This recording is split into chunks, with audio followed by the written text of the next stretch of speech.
Mainit na balita, nadagdagan pa po ang bilang ng mga nasawi sa pagguho po yan ng landfill sa Cebu City. Detalye tayo sa ulat on the spot ni Mariz Umali. Mariz?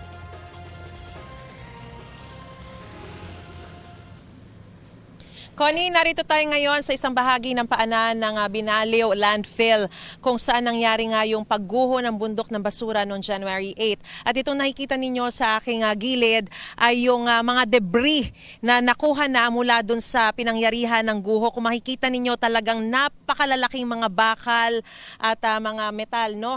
Yung mga nakuha doon. Kaya dito makikita kung gaano raw kahirap yung isinasagawang operasyon at wala pa rin patid yung operation na ginagawa nila. Katunayan, 24 oras yung search, rescue and retrieval operations na isinasagawa po ng mga iba't ibang mga tauhan ng government agencies. Ano?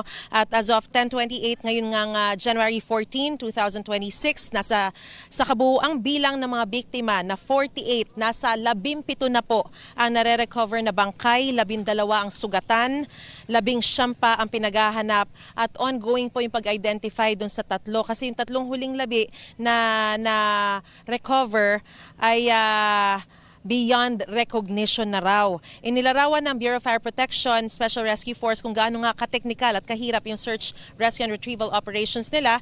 Nangangailangan ito ng specialized equipment at iba't ibang mga expertise dahil sa halo-halong debris. Gaya nga po ng pinakita ko sa inyo kanina dito sa aking gilid, malalaking mga bakal, steel beams ang kailangan nilang linisin o i-clear muna bago may ahon yung mga bangkay o yung mga natabunan na nga po ng mga basura at kung ano-ano pang mga debris, no?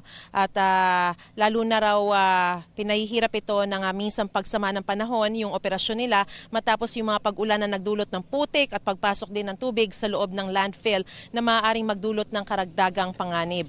Napakadelikado rin daw po ng sitwasyon, hindi lamang dahil sa bigat at laki ng mga bakal na kailangan putulin bago alisin, kundi dahil din sa banta sa kalusugan ng mga rescuer. Nilagyan na nga raw po nila ng lime yung lugar upang mabawasan ang mabahong amoy at maiwasan yung respiratory at biological hazards. Sa kabila ng paggamit ng life detecting equipment, sinabi ni SFO1 Fulbert Navarro na mahirap matiyak kung ang mga nadedetect na signs of life ay mula sa tao o hayop tulad ng daga at pusa.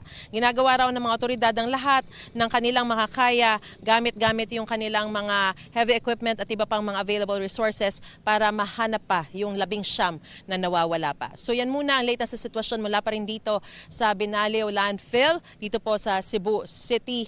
Balik sa iyo, Connie. Maraming salamat, Mariz Umali.